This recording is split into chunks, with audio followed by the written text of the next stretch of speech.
Bonjour à tous, je suis Marion, bienvenue dans une nouvelle vidéo Pix. Après le jeu libre, nous allons parler du jeu guidé. Guidé comment? Eh bien, grâce aux superbes cartes créatives qui vous accompagnent dans vos créations.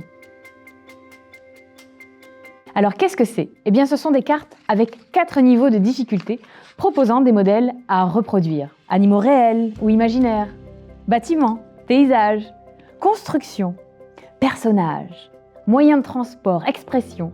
Ce sont là des idées qui vont permettre de comprendre que tout est possible à réaliser avec Pix et nourrir la créativité des enfants. C'est aussi un excellent moyen de développer leur sens de l'observation et de leur apprendre à se repérer dans l'espace. En effet, toutes nos cartes créatives proposent sur le recto le modèle de la figure à reproduire que l'on conseille donc de commencer par bien observer. Avec les enfants non lecteurs, on pourra s'amuser à deviner ce que représente la figure. Avec les plus grands, lire le nom du modèle en français et même en anglais. Au verso de la carte, on trouvera le détail de tout ce qu'il faut pour créer cette figure. On pourra directement s'y reporter ou vérifier que l'on a bien distingué tous les éléments nécessaires. Je précise que les cartes sont cartonnées et pelliculées, ce qui les rend bien solides et permet de les disposer ainsi. On va commencer avec le premier niveau de jeu, les cartes de couleur bleue. Les cartes bleues qui ont une seule étoile sont le niveau facile. Elles représentent des modèles simples à réaliser et nous les conseillons dès 3 ans. C'est parti! Allez, je vais démarrer avec la grenouille, ma préférée. Pour commencer, c'est important de bien regarder les cartes, d'observer la figure et d'essayer de repérer les pièces, leur position. N'hésitez pas à accompagner les plus petits dans cette première étape. Allez, on prend donc 4 cônes bleus. 1, 2, 3, 4. Pourquoi 4 bleus? Eh bien parce que ce sont les pattes. Que prend-on après? 2 cônes jaunes. Pour les yeux, 1 et 2. Et enfin, on prend la petite planchette pour faire le corps. Celle-ci. Super! Ça paraît simple, mais cette petite préparation va permettre d'apprendre à distinguer les couleurs, à choisir des éléments parmi d'autres en fonction de leur taille, de leur couleur, à les dénombrer, mais aussi à se repérer dans l'espace. Une fois qu'on a regroupé les pièces, on commence. On peut reproduire la figure sans se reporter une nouvelle fois au modèle pour renforcer sa mémoire immédiate ou s'y reporter en la retournant.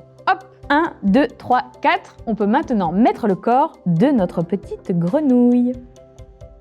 Et enfin, qu'est-ce qu'il manque? Eh bien, les yeux. Allez, 1 et 2. Voilà la grenouille. Elle est trop belle!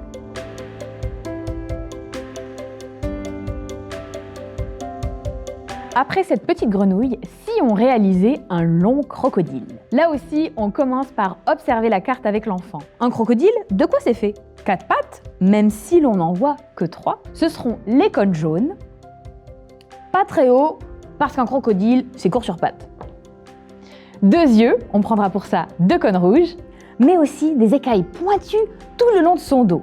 On utilisera pour ça 5 cônes bleus. Et il nous faut une planche, bien évidemment, pour le long du corps, et ce sera celle-ci. On a bien tous les éléments? Parfait. Alors on va pouvoir commencer à disposer les 4 pattes du crocodile pour y placer ensuite la planche qui va représenter son corps. On n'oubliera pas de positionner les 2 yeux du côté le plus large de la planchette et ensuite de venir déposer les écailles du crocodile. Et voilà, ça va, il est plus sympathique que terrifiant. Et si maintenant on construisait quelque chose d'encore plus grand, avec plus de pièces encore? Prêt? Alors essayons de bâtir un pont. Comme on le voit sur la carte, c'est un pont avec 2 piliers. On pourrait en construire 2 identiques en utilisant les mêmes cônes des 2 côtés, mais ce serait beaucoup moins amusant. Essayons plutôt de monter 2 piliers différents, mais de la même hauteur. Pour le premier pilier, on place 3 cônes bleus à la base, sur lesquels on va venir poser une petite planchette et continuer à monter notre étage avec 3 cônes jaunes, avec encore une petite planchette. On va ensuite passer du côté du deuxième pilier avec 3 cônes rouges. Là, il s'agit de pas trop l'éloigner du premier pilier, sur lequel on va venir poser une planchette et un cône jaune. Sur le premier pilier, on va poser 2 cônes bleus et on va finir par lier l'ensemble grâce à une longue planchette comme ceci. Et là, attention, tadam! Si on pose la grande planche entre ces deux côtés, on a bien un pont parfaitement équilibré. C'est une figure très intéressante parce qu'elle permet justement de constater que 2 cônes bleus sont équivalents à un cône rouge. Et voilà, nous avons terminé cette première vidéo sur le jeu guidé avec le premier niveau des cartes créatives.